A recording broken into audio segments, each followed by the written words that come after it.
here we are with David McLeod, and this is the second South Africa Student Cluster competition, right? That's and right. you were there from the very beginning of it. So how did all this start?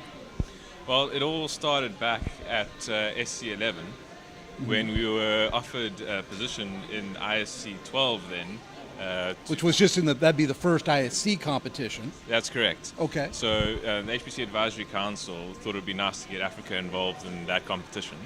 So they offered us a position. But at that point, we hadn't had time to prepare because ISC was obviously in June the next year, and that was SC, which was in November. So at that point, we didn't have time to get a team ready and prepared to compete at what we thought would be an acceptable level at the ISC competition. And actually, why don't we say who you're from, too? You're with the Center for High Performance Computing South Africa. So the Center for High Performance Computing in South Africa is South Africa's High Performance Computing Center. It's the only HPC center in Africa, really. In the continent? Yes. Okay. And our mandate is to support pretty much all of South Africa's academics, as well as a small amount of commercial work. Okay. And hopefully a growing amount of all work. Because of how we fund it, it's capped at 30% of our business. Okay. Okay. And so getting back to the competition, so you decided that you're going to participate at some point, 2013. So what did you do in 2012? So obviously we thought about it if it's actually worth us competing at all. And of course it is, because it's all about building the HCD inside this country to get more students involved in careers in HPC. Okay. So from that point of view, we liked the idea. But as I said, we just didn't feel ready to be able to compete on the international platform. Because within South Africa, our education is a bit behind on the HPC side of things. We have computer science, but none of the courses really focused on any supercomputing. Yeah, and the students didn't really have the resources at a lot of those schools to be able to use a system, even if they had the education. That's right. Even if the coursework were there, the hardware isn't. That's right. So we thought it would be a good idea to hold a local competition, which would allow us to get in contact with more students instead of just the 6 that would compete at ISC. Yeah. We decided we could accommodate about 20 students at a competition at the end of the year. Okay. And we structured that competition as a feeder into the ISC competition. So we thought about using similar sort of rules, and then also we thought it would be a good idea to have smaller teams so that we could have a winning team that went off to ISC, and then allow the judges to choose an additional two students from any of the other teams to also go with. We're trying to spread out the opportunity across various South African universities, just to give as many people an opportunity as possible. Good. So the idea with that would then be to kind of encourage students to take up these careers in HPC, as well as to encourage the universities to add more HPC courses into their curriculum. Yeah. Right. So that first year, obviously went quite well. Went quite well, yeah. You picked a team? You selected a team? That's right. But what's really interesting about that team, if you were to actually go and ask them how much they knew about HPC before they competed in the CHPC competition last year, they will tell you they knew absolutely nothing. That's what I'm finding from these teams as I go around and ask them. You'll see on other videos, I did ask that question, and most of them, the answer is 0. Right, and if you had asked that same question to the students that won ISC13, they would have answered the exact same way. That's the other thing. South Africa sent a team for the first time last year. That's what he's talking about. And they won the entire competition. It was very close, but they won it versus teams that were much more experienced and had a lot more resources to pull on. So it's quite a feet. Right. Yeah, I was very surprised. We were all very surprised by that. You were not the only one. I was extremely surprised. I was expecting 7 other teams to finish ahead of you. Well, no, I'm sorry. That's just a joke. I was only expecting 5 other teams to finish ahead of you. How many were in that competition? 8. 8. Yeah. So middle of the pack. Right. Yeah. Well, that's fair. Just to start somebody off in the middle of the pack. Team. Yes, you don't know what's going to happen. Yeah. Who knew? Yeah. But that's great. And you've got some interesting changes here from the standard competition. There's not a power cap. Right. It's a dollar cap. Yes. So the way our competition operates is the CHPC goes and finds sponsors for all the teams. And then from that, we then assign a sponsor to a team, and then just manage the relationship between the students and the sponsor, just to make it a bit easier for the first-time students. Part of it, the problem is just keeping costs in check. Yes. So, just for an example, last year, the entire for 5 teams, all of their equipment combined had a total value of about $100,000. Okay. And for the team that competed at ISC, its cluster was worth about $150,000. Yeah. So that's looking at a 3 kilowatt power cap compared to what we do, a $25,000. Yeah, this year it's $25,000. Sorry, that's right. This year's $25,000 budget. But it's a good way of doing it because there's a lot of variability here. There is. Teams with 20 nodes, teams with 4 nodes, a lot of change, a lot of differences. Yes. So the way that works is each of the sponsors submits a parts list, which then gets moderated by the competition organizers, just to ensure that prices are similar across the board and that similar equipment gets offered, so that there's no real distinct advantage by going with any particular vendor. Nothing proprietary, it's basic stuff. So all vendors must be able to offer all of the equipment that can be chosen. Okay. Then from that, the students have full control over what they select. And at this point, it's totally unmoderated what they choose. Yeah. So, you'll find some rather different cluster designs out there. Yes, and we're going to be covering that in some other videos. And it's good, though. I haven't seen anybody make any, really out of bounds choices. They're all valid approaches. And they're dealing with, as best they can, with that budget constraint. Right. And it is a constraint. It is. Yeah. So one of the kind of trade-offs that they have to make, which really makes, I think it's one of the bigger questions for them, is what kind of interconnect are they going to go for? That's the big one, yes. Because with this competition, we only offer them 1 gig Ethernet or 10 gig Ethernet. But the problem that they come into is that if they're going to use 10 gig Ethernet, they have to think about a 10 gig Ethernet switch. Maybe. And that can be the cost of an entire node, maybe 2. Yeah, that's around, $80,000? No, $8,000. Well, $8,000 US. You have to keep on remembering to divide by 10 for the international audience. So I have $25,000, that switch is 8. 8, roundabout, yeah. Yeah, plus the NICs. Yes, and then the cables as well. Very Cables, expensive. yeah, that's right. Yeah. Cable about $100 each a cable. And we've seen teams do various things. Right, so you'll find a team that's tried to avoid the switch and put multiple 10 gig NICs in their head node. I like that. And then use a Linux bridge. Yep. And a couple have gone for more nodes, but using gigabit Ethernet. That's right. I mean, there's a team with 20 nodes, which is 21, including the head node. Well, yeah. Yeah. But they seem to be having some network problems. A little bit of contention, perhaps.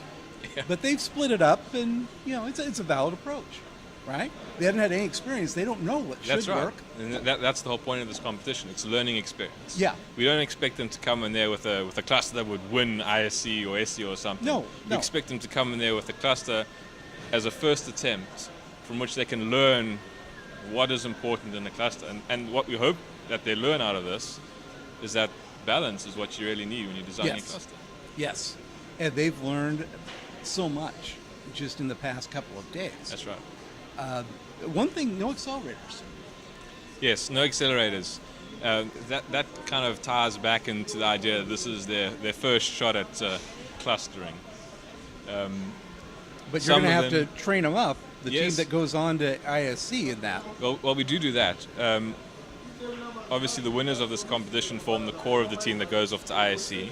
And then, as I said, the judges will choose 2 additional students to join that team. And then, so the team that then goes off to ISC, the 6 of them, plus the 2 reserves that the judges select, they get sponsored by Dell. They got sponsored by Dell last year and again this year to go to Dell headquarters in Austin, Texas. Yeah.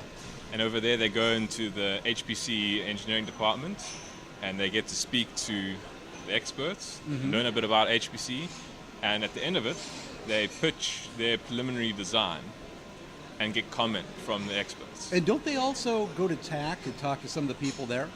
Yes.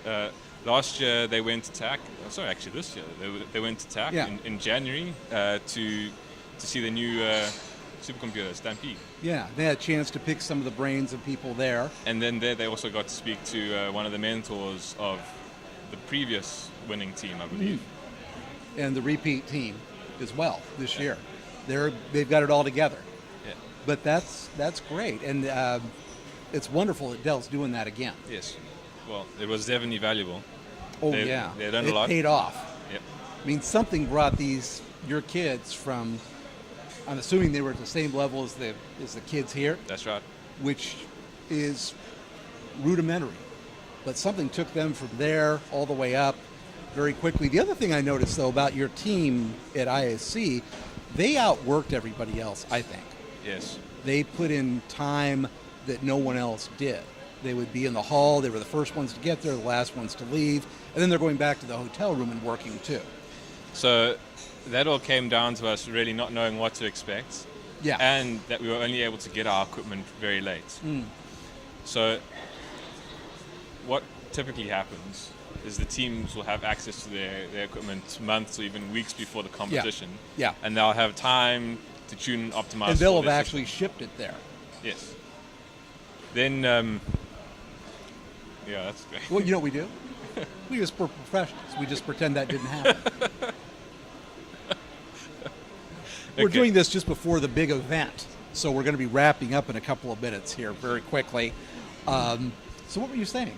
Something about computing and clustering in teams. Yeah, so you didn't get your outworking. equipment. You didn't get your Yes. equipment till late. Yes. So it was delivered on the weekend before ISC. So we got there on a Friday. Our equipment was at Dell offices in Halle, and we Which began, is not in Leipzig. Yeah, it's close. It's just a train ride away. But I don't think you got there till Sunday. No, we got there on Friday. You did. ISC started on Sunday. Well, the build-up started on Sunday. Yes. So the team was working in Halle, in the Dell offices, doing the initial config. Oh, okay. That's why you weren't there. That's why we weren't at ISC. Okay, Well, okay. We were there, we were working, Yeah, but you weren't- just somewhere else. Yeah.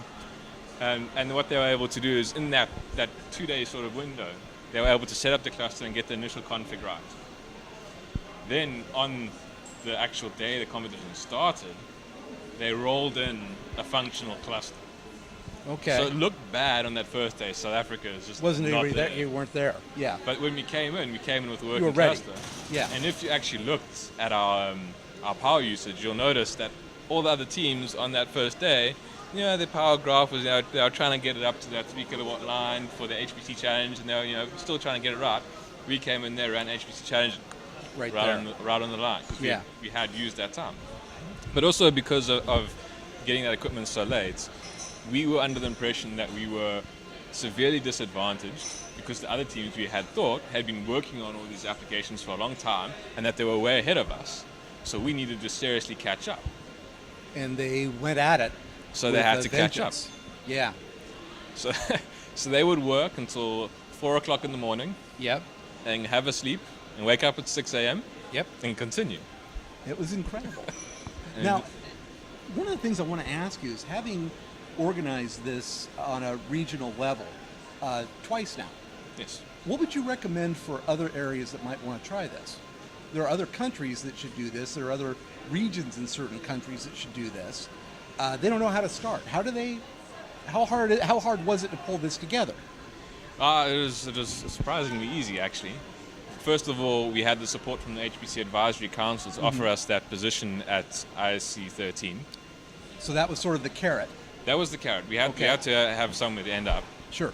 And then, with that in mind, we were able to approach some of the vendors that the CHPC does business with and just see if they were interested in the project. And Dell came out very strongly in interest of it. A few other companies as well, local. And there's more now. Yes. Yes. So we also had a local distributor interested, Eclipse Holdings. Okay. And Cray got involved as well, just to And provide HP some now? prizes and stuff. And HP now is an equipment sponsor, so is Cray equipment sponsor. And they all came together. They thought it was a great idea. Yeah. Weren't sure how it was going to end up, but they thought it was a good idea. And for them as well, I mean, if you think about it, they're also looking for employees Absolutely. that have these kind of skills. And they want to see the industry, They want to see it grow. HPC grow in the country. So they're happy to do it. They just don't want to organize it. That's right. Now, if you organize it, They'll come. they're happy to help. Yeah, and I can see this happening. This is a little unusual that you have a countrywide HPC event every year. Right. Not every place has that, or every region. But this could be centered around, I think, a university. Yes. I have a university competition. Yeah. Come, Yeah, have several universities come in, and they can be hosted by a larger university or whatever. But I think the process would be the same. Yeah. So great stuff. Yeah, and so you're saying not as hard as you might think to start one of these. I was surprised. Yeah. Really? As I said, the vendors came through. They all wanted to be involved. And now, obviously, this year, after the ISC win, we had a lot more interest. Everybody wants to be part of you guys. Now, Got people trying to come in as part of your entourage, right? yeah. Well, Yeah. That's a pretty big hill to climb to do it twice. that's the thing. They won the first time. Now I'm expected to get another team organized to win again. Another team, and that's the other rule that's different with you. Right. None of the students that were on that winning team can be on the next team.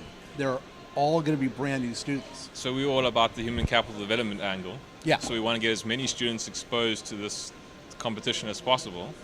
So even within the local competition, the students that competed at ISC aren't allowed to compete again, which means our next team to go to ISC will be another completely new team.